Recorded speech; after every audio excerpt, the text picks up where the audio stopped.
Assalamualaikum warahmatullahi wabarakatuh. Kembali lagi dengan saya Tama dalam Ada Apa Gerangan. Disiarkan dari kaki Gunung Argopuro, di mana kali ini saya berada. Cie, mantap nih ya. Bagaimana kabar kalian? Semoga selalu diberikan kesehatan dan juga rezeki yang cukup.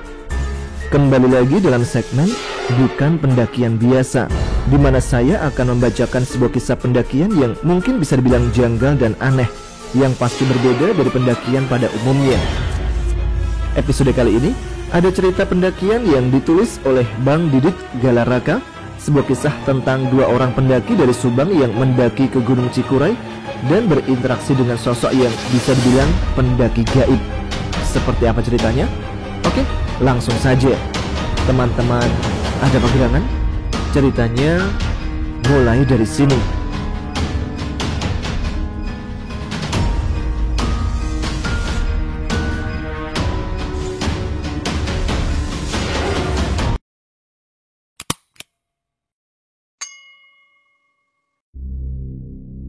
Cikuray, 17-18 Oktober 2020. Sosok itu berjalan menjauh sambil memeluk dirinya sendiri, menggigil kedinginan, lalu menghilang di antara gelapnya malam. Sedikit saja kesalahan, sukmanya perlahan hilang sampai ia benar-benar meninggal. Masih ingat tentang wanita sang pencinta alam yang hilang Desember 2009 lalu di Gunung Cikuray? Menurut penuturan dari berita, wanita itu hilang setelah ditinggalkan oleh seorang temannya untuk ikut mencari air menyusul temannya yang lain. Ada dugaan kalau dia terjatuh ke jurang. Akan tetapi, sampai saat ini, jasadnya sama sekali tidak pernah ditemukan. Ada dugaan lain juga kalau wanita itu berpindah alam dibawa oleh lelembut Gunung Cikuray. Semua upaya yang telah dilakukan keluarganya, tapi semua sia-sia. Tidak ada yang tahu keberadaannya kini, dan hanya doa yang mampu mengiringi kehilangannya. Seperti kesaksian seorang wanita yang bernama Istianah, biasa dipanggil Iis, yang tanggal 17 Oktober 2020 lalu mendaki Gunung Cikuray bersama temannya yang bernama Agus. Berawal dari rasa penasarannya, Iis mempunyai tekad kuat untuk menginjakkan kaki di atas puncak Gunung Cikuray, menikmati pesona alamnya dan melepaskan sejenak semua kepenatan yang ia tanggung. Iis tinggal di kota Subang. Bersama temannya Agus, perjalanan dari Subang ia lakukan pada pukul 4:30 pagi. 5 jam waktu yang dibutuhkan oleh mereka untuk sampai di pos pendaftaran Kiara Janggot, salah satu jalur pendakian Gunung Cikuray selain jalur Pemancar dan Bayongbong.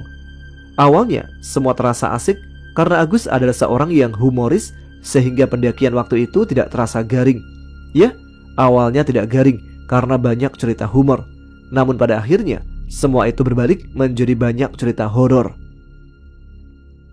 Setelah mengurus administrasi pendakian, Iis dan Agus memulai pendakian sekitar pukul 10:30 siang. Mereka pun berjalan, menempuh asa yang mereka selipkan di antara cucuran keringat dan beratnya karir. Tujuannya hanya satu, menikmati pesona sang pencipta dari balik ciptaannya yang bernama gunung. Bukan untuk ditaklukkan, akan tetapi untuk bersahabat dengannya yang akhir-akhir ini menjadi tempat favorit untuk dijadikan destinasi berlibur. Is, di gunung kan banyak mistisnya. Kayak gimana ya ketemu hantu di gunung? Celetuk Agus. Hus, kebiasaan lo ya. Jaga omongan lo Gus.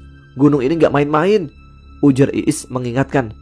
Selain humoris, Agus juga dikenal dengan mulutnya yang suka asal ceplos. Dia sering tidak tahu kondisi di mana ia berada. Celetukan itu selalu muncul, bahkan di gunung sekalipun. Jarak pos pendaftaran menuju pos 1 berjarak lumayan jauh. Mereka harus melewati perkebunan warga yang terdapat di kaki gunung lebih dahulu. Iis meminta Agus untuk berjalan di depannya. Dalam pendakian itu, Agus mengaku tidak pernah berjalan kaki ke gunung sejauh dan setinggi ini. Ngomong-ngomong, gue sebenarnya belum pernah loh jalan kaki sejauh ini, ucap Agus. Ya bagus dong, ini bisa jadi pengalaman lo juga kan. Lagian lo itu laki, harusnya lo kuat dong. Jangan kalah sama gue yang cewek, timpal Iis menanggapi perkataan Agus. Ya haruslah, secara cowok itu lebih strong, iya kan? Tawa kecil Agus menemani langkah demi langkah. Bentar-bentar. Iis memberhentikan langkahnya. Ia merasa beban karirnya berat sebelah, sehingga ia memutuskan untuk berhenti dan membetulkan posisi barang bawaan yang ada dalam karirnya. Agus tidak menunggu Iis. Ia tetap melanjutkan langkahnya semakin menjauhi Iis, sambil terus fokus memotret suasana yang berada di kaki gunung. Jarak antara Iis dan Agus ketika itu sekitar 3-4 meter. Ketika Iis kembali beranjak dan berniat akan melanjutkan perjalanannya, tiba-tiba ia tidak melihat Agus di depannya. Padahal secara logika, jarak 3-4 meter dengan kondisi cuaca normal tanpa kabut sudah pasti akan terlihat dengan jelas. Akan tetapi, ketika itu Agus tetap tidak terlihat sehingga Iis harus meneriaki namanya beberapa kali. "Gus! Gus! Kemana lo, Gus? Gus, jangan bercanda deh." Iis terus meneriaki Agus sampai ia merasakan sakit di tenggorokannya. Tidak ada jawaban dari siapapun. Agus tetap tidak terlihat. Iis yang melihat temannya hilang mulai panik. Ia pun terduduk lalu berdoa supaya Agus dan dirinya bisa bertemu kembali. Tidak berselang lama, Iis mendengar suara kerasak-kerusuk yang berasal dari lumpur ilalang berukuran sekitar setengah meter, tepat di depan tidak jauh dari tempat ia berdoa. Ia menegaskan matanya. Ia melihat kalau suara itu berasal dari Agus. Spontan dia langsung menegur Agus yang berada di antara rumput ilalang itu. Dari mana aja lo? Dari tadi gue panggilin gak nyaut-nyaut, sampai sakit tenggorokan tahu nggak? Canda mulu hidup lo," tegur Iis yang sedikit kesal melihat Agus. "Lah, siapa yang bercanda? Orang dari tadi gue di sini kagak kemana-mana. Terus gue nggak denger tuh ada suara yang manggil-manggil. Dari tadi slow-slow aja perasaan," jawab Agus yang sedikit membingungkan bagi Iis. Iis dibuat kebingungan dengan jawaban Agus. Mana mungkin Agus tidak mendengar teriakannya yang begitu keras sampai tenggorokannya sakit. Benaknya dihujani beribu pertanyaan yang tak kunjung menemukan jawaban. Sampai akhirnya mereka berdua berdamai dan melanjutkan pendakian menembus asa itu. Singkat cerita, pos 1 dan pos 2 berhasil mereka lalui tanpa adanya halangan yang berarti. Lanjut di perjalanan dari pos 2 ke pos 3, secara tiba-tiba Iis mencium wangi yang semerbak menyeruak di seluruh area tepat di mana ia berdiri. Wangi itu membuat Iis merasakan kenyamanan yang belum pernah ia rasakan sebelumnya. Hidungnya sempat mengendus sumber dari wangi itu. Akan tetapi, ia tidak menemukan apa-apa. Wangi itu muncul tanpa ada sumber yang memunculkannya. Sampai akhirnya, pikirannya dipenuhi dengan hal-hal mistis. Kepalanya memunculkan perkiraan bahwa itu adalah sebuah tanda lelembut Gunung Cikuray sudah menyambut dirinya. Iis bergidik ngeri. Ia tidak tahu apa yang akan terjadi selanjutnya. Dalam kewaspadaan, ia meneruskan pendakiannya itu. Sementara Agus tetap terpana dengan pesona alam yang dihadirkan Gunung Cikuray. Ia terus memotret setiap momen yang ada. Sampai ketika ia meminta bantuan Iis untuk memfotonya, Iis menolak karena dia sudah merasa ada hal yang tidak beres. "Iis, fotoin Iis," pinta Agus. "Udah, ayo lanjut dulu. Kita ngejauh dulu dari sini." Iis menolak permintaan Agus. Mereka berjalan menjauh dari tempat itu dan sampai di pos 3 untuk istirahat sejenak di sana. Iis duduk bersandar di bawah pohon dengan carrier yang masih ia gendong. Nafasnya terengah. Sambil memejamkan mata, ia menarik dan menghembuskan nafas berharap lelahnya hilang. Setelah dirasa cukup, Iis membukakan matanya dengan perlahan. Dalam keadaan masih buram, belum sepenuhnya terlihat jelas. Tepat dari arah depan matanya, Iis melihat sosok wanita yang berperawakan persis dengannya sedang melambaikan tangan pertanda memanggil dirinya untuk segera menghampiri. Sosok wanita itu berada duduk di sebuah ranting pohon yang di bawahnya tepat mulut jurang yang menganga lebar. Iis yang seketika itu langsung terkesima, beranjak dan melangkahkan kakinya menuju sosok itu. Melihat ada yang tidak beres dari Iis, Agus panik lalu buru-buru menghadang, menghentikan langkah Iis menuju jurang. Iis, mau kemana lo? Itu jurang lo, Iis. Lo kenapa?" kata Agus yang menghadang tepat di depan Iis. Setelah bahu Iis ditepuk oleh Agus, Iis pun tersadar. Nggak apa-apa Gus, itu tadi." "Hah? Loh kok nggak ada?" Iis menunjuk ranting yang semula terdapat sosok wanita yang memanggilnya. Sosok wanita itu menghilang. "Apaan sih?" tanya Agus keheranan sambil menoleh melihat ke arah ranting itu. "Enggak, udah lupain aja, kita lanjut jalan aja," kata Iis. Mereka akhirnya melanjutkan perjalanan menuju ke pos 4. Di tengah perjalanan menuju pos 4, Iis merasa ada yang mengikuti langkah mereka dari belakang. Tapi setelah ia melihat ke belakang, ia tidak melihat apapun di sana. Iis sadar bahwa tidak ada pendaki lain ketika itu yang mendaki bersama mereka. Lantas, siapa yang mengikuti mereka? Apa lembut itu mengincar Iis? Karena Iis merasakan energinya yang terkuras, ia meminta kepada Agus untuk kembali beristirahat di pos 4. Gesekan energi antara lembut Gunung Cikuray dengan energinya membuat Iis cepat lemas. Setelah istirahat dirasa cukup dan beberapa momen gambar sudah terdokumentasikan, mereka berdua melanjutkan kembali perjalanan. Di tengah perjalanan itu, Agus kembali mengeluarkan celetukannya yang membuat Iis risih hingga tak henti-hentinya Iis harus memperingatkan Agus. "Is, ini hutan makin serem aja ya. Kayaknya banyak setannya nih. Terus itu tuh, di sana tuh. Bayangin kalau kita jatuh, jalurnya persis kayak jurang," celetuk Agus.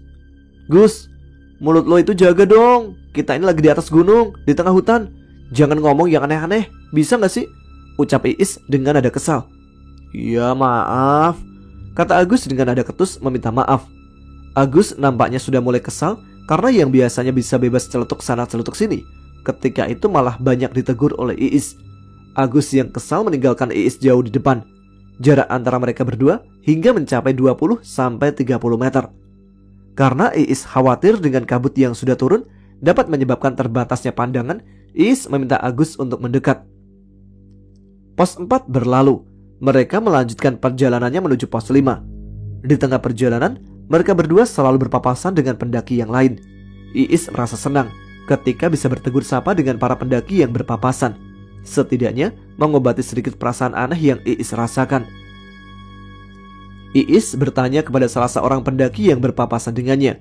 Sebut saja namanya Tejo. Tejo itu mendaki dengan temannya yang bernama Nanang. "Ah, mau ngambil trek malam apa gimana?" "Gak tahu teh, kayaknya mau ngecamp di pos 5. Singkat cerita, mereka sampai di pos 5. Mereka melihat kondisi di pos 5 itu sudah penuh dengan tenda para pendaki lainnya.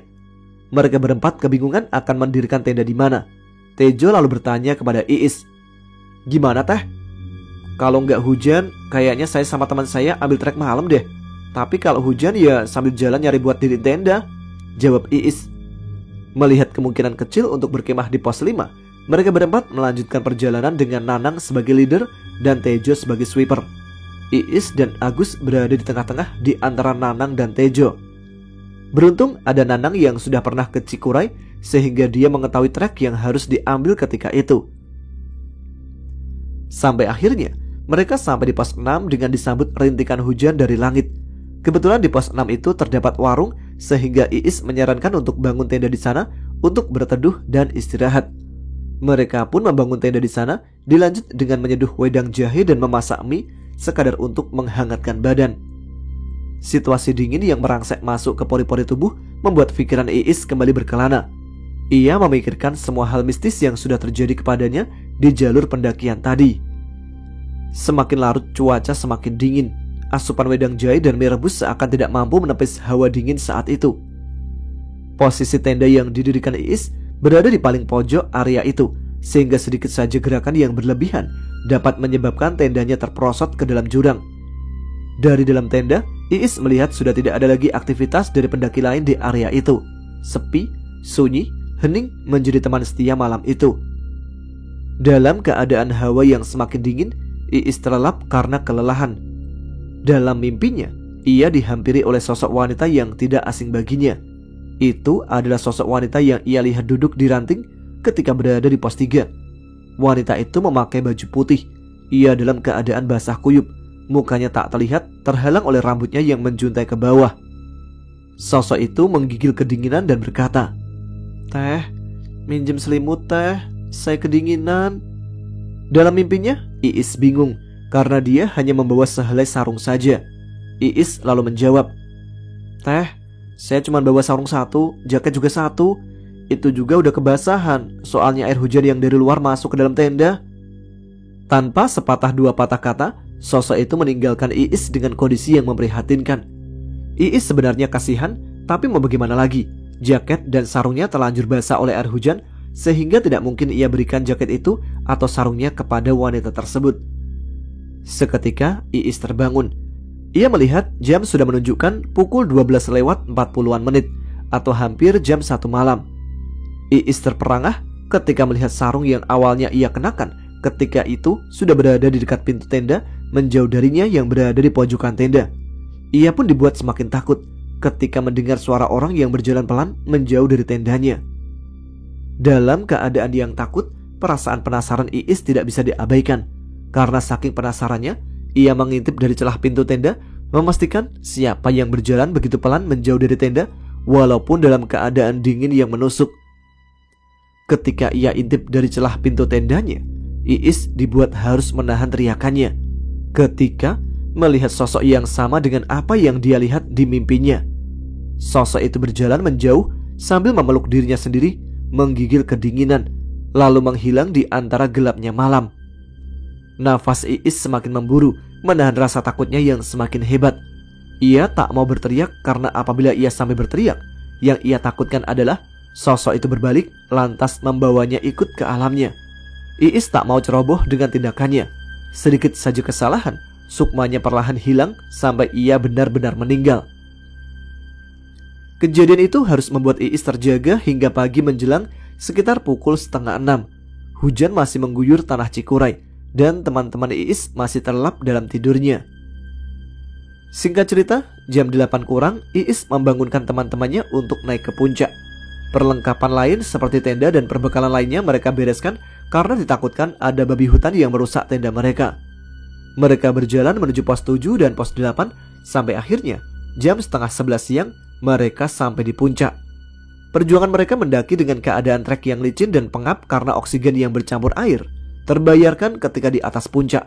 Semua rasa lelah terobati. Kejadian-kejadian mistis yang Iis alami sejenak terlupakan oleh indahnya pesona puncak Cikuray ketika itu.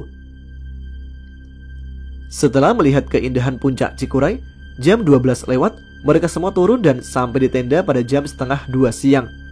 Perjalanan turun dari puncak cukup lama karena selain jalanan yang masih licin, Agus juga sering berhenti untuk mengabadikan momen yang tidak ingin dia lewatkan. Sementara Iis terpaksa melepas sepatunya karena tali sepatunya selalu tersangkut dan terlepas dari kakinya. Pendaki lain yang melihat itu selalu memperingatkan Iis, akan tetapi Iis mengabaikannya karena dalam benaknya lebih baik sepatunya itu lepas dibandingkan harus tersangkut tanpa sebab dan terlepas beberapa kali. Itu akan memangkas waktunya untuk cepat sampai ke kaki gunung. Di jalur antara pos 5 dan pos 4, Iis dan Agus sempat beristirahat sejenak. Iis melihat ke arah jalur pendakian. Dia melihat ada 2 pendaki lain asal Bekasi yang sedang turun, diikuti tidak jauh oleh seorang pendaki lain yang mengenakan jaket kuning, topi, dan sarung tangan.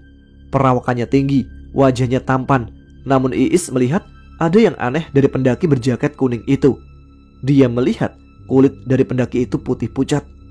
Tapi karena datangnya hampir berbarengan dengan 2 pendaki asal Bekasi tadi, Iis menyangka kalau pendaki berjaket kuning itu adalah teman mereka. Oleh sebab itu, dia tidak merasa merinding sama sekali. Iis pun sempat menawarkan minum kepada pendaki berjaket kuning itu, akan tetapi dia menolaknya. Setelah melewati pos 4 dan akan menuju ke pos 3, Iis mengalami sedikit kecelakaan ketika ia merasa ada yang memegang kakinya dan mendorongnya hingga kakinya terkilir. Ia berteriak kesakitan dan meminta Agus untuk membantunya. Iis merasakan jelas ada sebuah tangan yang memegangi kakinya dengan kuat dan mendorongnya. Proses pertolongan Iis berjalan lancar. Dia sedikit tertolong walaupun kakinya sedikit terpincang. Mereka tetap bisa melanjutkan perjalanan sampai akhirnya tiba di pos 3. Ada yang mengalihkan fokus Iis di pos 3.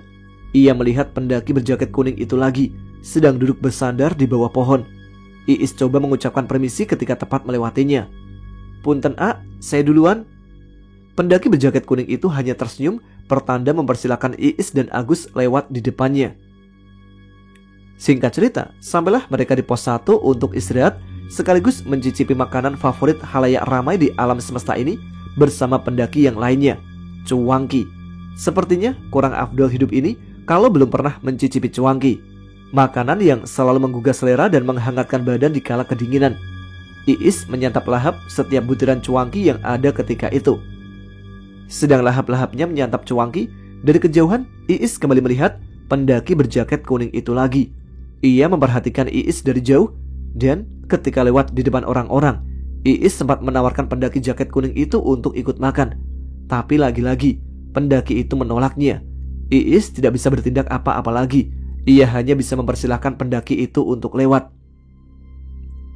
Tidak berselang lama setelah menghangatkan badan dengan cuanki, Iis dan Agus melanjutkan perjalanan menuju ke pos pendaftaran.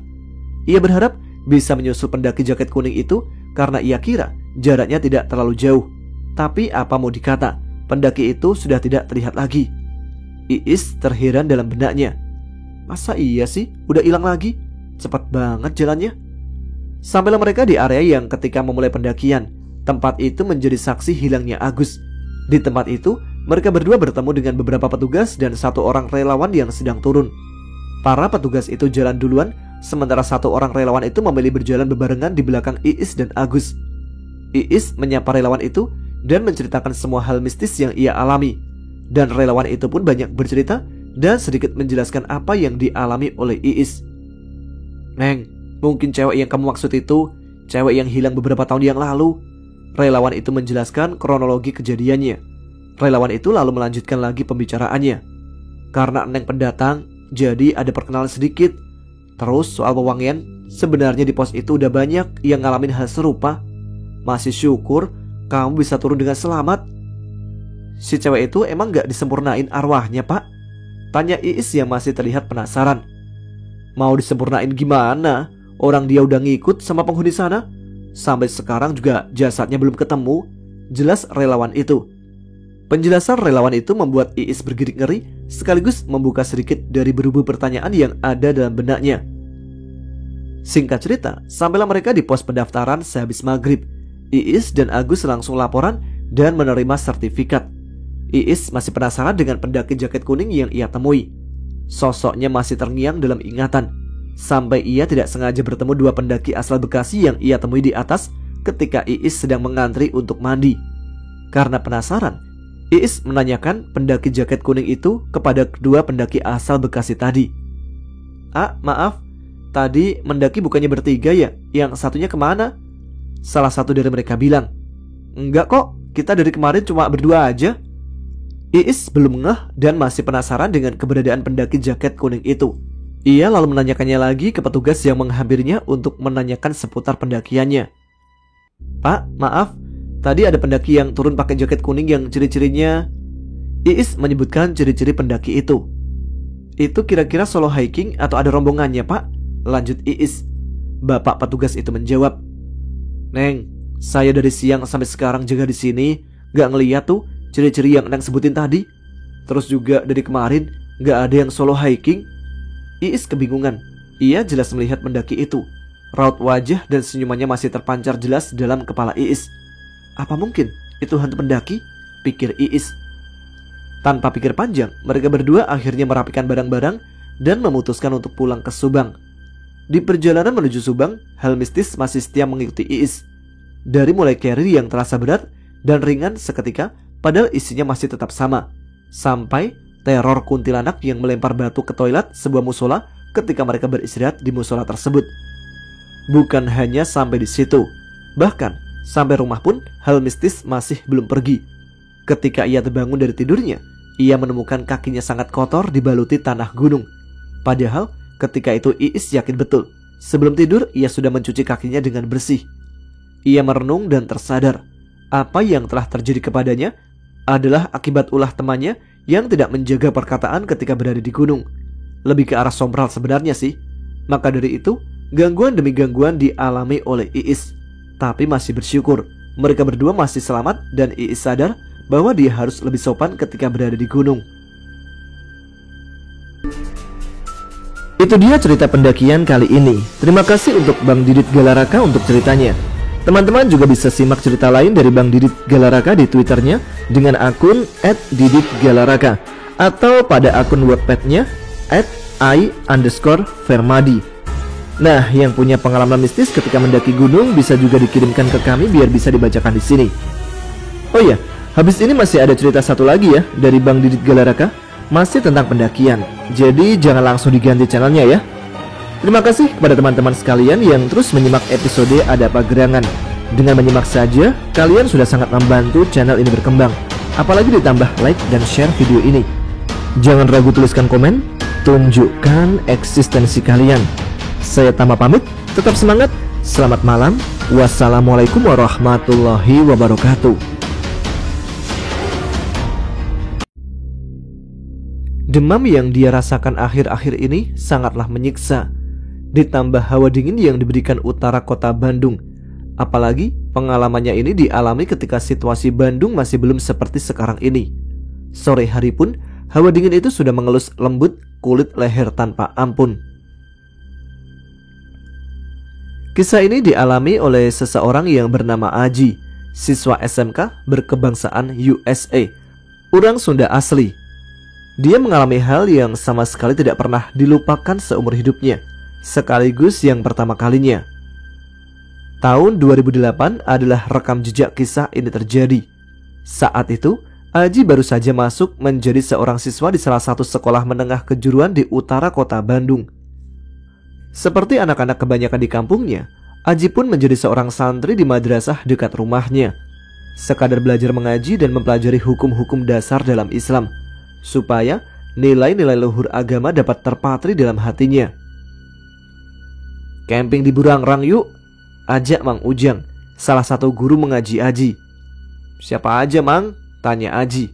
"Bebas, ajak aja yang lain," ujarnya seraya membenarkan pecinya yang semula miring. Keakraban Mang Ujang dengan para santrinya terjalin sangat baik. Bahkan Aji bilang Mang Ujang itu layaknya air, bisa menyesuaikan diri di setiap wadah tempat ia menampungnya. Di luar kegiatan belajar mengajar tentang keagamaan, Mang Ujang adalah seorang teman. Kondisi alam Gunung Burangrang dan lingkungan sekitarnya ketika itu tidak seramai sekarang. Masih banyak tempat yang terkesan angker meskipun di siang hari. Dan sudah barang tentu, kegiatan-kegiatan alam di gunung itu pun tidak seramai sekarang. Dahulu, hanya yang benar-benar pecinta alamlah yang melakukan kegiatan di alam liar. Berbanding terbalik dengan keadaan sekarang, kebutuhan selfie di akun-akun sosial media menjadi alasan utamanya. Tidak peduli dia mencintai alamnya atau tidak. Singkat cerita, Aji mengajak keempat temannya yang lain untuk mengikuti kegiatan itu, sehingga total orang yang berpartisipasi menjadi 6 orang. Di bawah komando Mang Ujang, semua berangkat dengan berjalan kaki dari terminal Parompong menuju kaki Gunung Burangrang. Kurang lebih 3 jam waktu yang diperlukan mereka untuk sampai di kaki gunung. Seperti yang sudah disinggung sebelumnya, suasana di sana belum seperti sekarang. Bahkan Aji mengaku pernah menemukan ular yang lewat begitu saja di perjalanan ia ke sana. Bisa dibayangkan betapa eksotisnya alam Bandung ketika itu? "Mau bikin tenda di mana nih?" tanya salah seorang teman Aji. "Di puncak kayaknya enak," sahut Aji. "Kita bikin tenda di kaki gunung aja yang gak jauh sama Curug, jadi kita gak akan kesusahan air," jawab Mang Ujang. Aji dan kawan-kawan dituntun oleh Mang Ujang menelusuri hutan belantara. Suara khas dari Tonggeret menemani setiap langkah. Khasnya hutan memang. Ketika udara saling bersautan dengan suara Tonggeret yang seolah menjadi sabda alam, bahwa keindahan bukan hanya bersumber dari sesuatu yang enak dipandang, namun juga enak didengar. Sampailah mereka di suatu tempat yang begitu asing bagi Aji. Dia sama sekali tidak pernah berada di sana, apalagi berkemah di area yang bisa dikatakan masih hutan belantara. Tidak seperti area camping yang pernah Aji kunjungi sebelumnya, yang mengharuskan membayar biaya sewa lahan per malamnya. "Tenang, Mamang udah sering camping di sini," ucap Mang Ujang. Untuk lebih meyakinkan, Mang Ujang menunjuk beberapa titik yang dianggap penting untuk menunjang kegiatan perkemahan. Mang Ujang membagi 3 kelompok. 2 orang mencari ranting untuk nantinya dipakai api unggun, 2 orang ditugaskan untuk mengambil air, sementara 2 orang lainnya ditugaskan untuk mendirikan tenda. Aji masuk di kelompok yang bertugas untuk mengambil air bersama temannya, Lana. Karena sudah diberikan petunjuk oleh Mang Ujang untuk mengunjungi salah satu mata air yang tidak jauh dari tenda, Aji dan Lana bergegas melakukan tugasnya.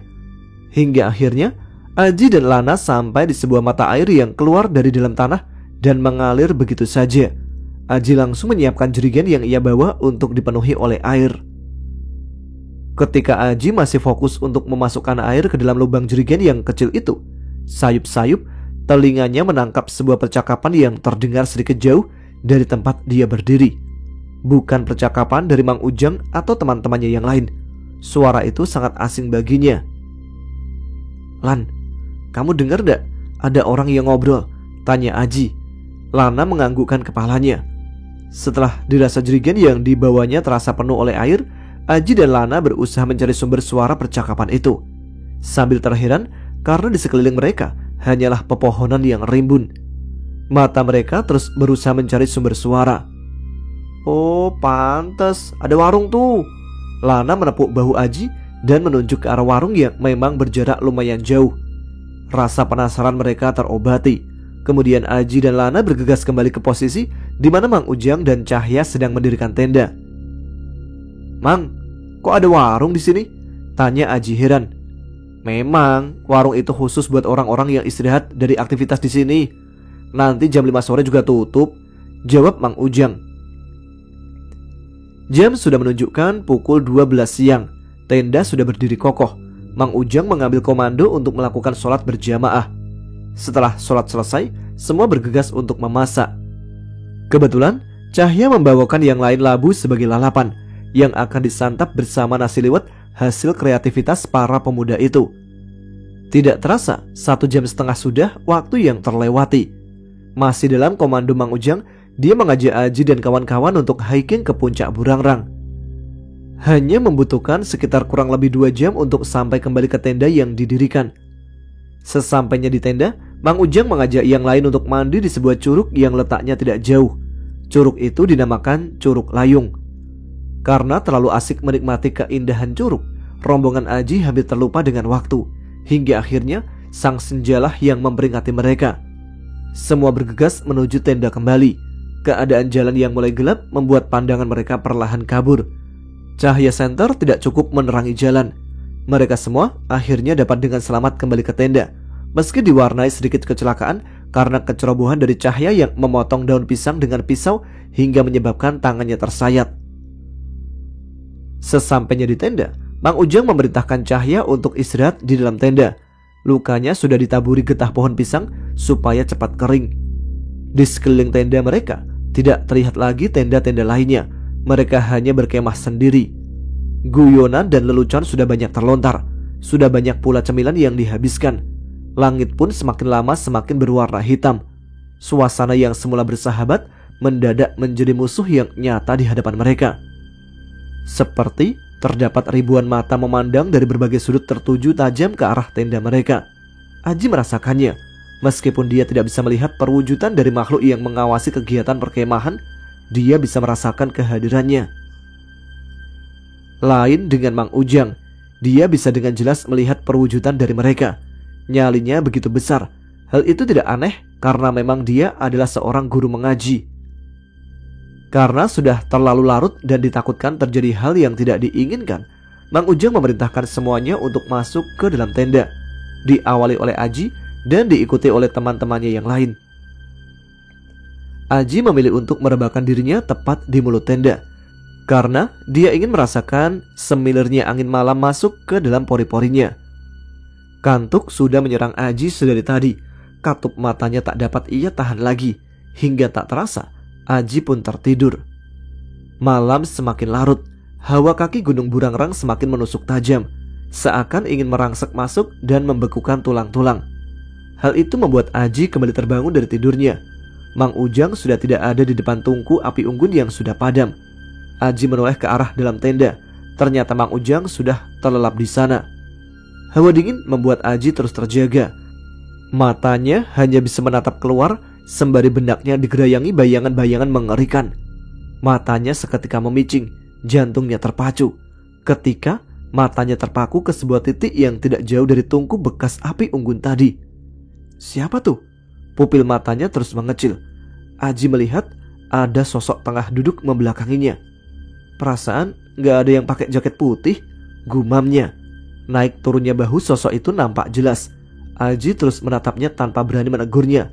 Hingga pada akhirnya, secara perlahan, sosok itu membalikkan badannya yang semula tengah telungkup membelakangi Aji. Sosok itu berbalik, mendongakkan kepalanya hingga membuat jantung Aji hampir saja jatuh, tertinggal di kaki Gunung Burangrang. Rambutnya panjang dan basah, matanya hitam semua. Urat-urat di wajahnya tergurat jelas, seperti sebuah tato yang sengaja dilukiskan. Bibirnya mengeluarkan cairan kental berwarna hitam. Sosok itu menyeringai. Aji dapat melihat cairan aneh berwarna hitam itu keluar di antara taring-taringnya. Aji terperanjat. Ia berusaha menahan rasa takutnya agar tidak membangunkan yang lainnya. Matanya terus terpaku pada sosok itu. Entah sihir apa yang dipakai oleh sosok itu, pandangannya tidak bisa ia palingkan. Situasi semakin mencekam. Sosok itu dengan cepat menghampiri Aji yang sedang terperangah. "Kuntilanak!" Spontan Aji berteriak. Seketika teman-temannya termasuk Mang Ujang pun terbangun. Aji ketakutan memeluk kakinya seraya membenamkan kepalanya. "Kenapa, Ji?" tanya Mang Ujang was-was. Mulut Aji tidak menjawab. Dia hanya menunjuk arah di mana kuntilanak tadi menyergapnya. Mang Ujang pun mengerti dengan keadaan apa yang diisyaratkan oleh Aji, karena sebenarnya ia pun melihatnya. Sedangkan teman-teman Aji yang lain hanya bereaksi ala kadarnya.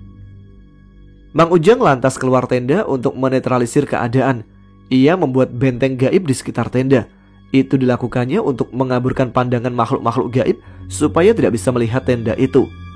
Benteng gaib pun selesai Mang Ujang buat. Ia lantas kembali masuk ke tenda. Aji sudah terkulai lemas. Teman-temannya sempat panik. Namun Mang Ujang bisa menenangkan dan menjelaskan kalau ketakutan Aji sudah pada puncaknya.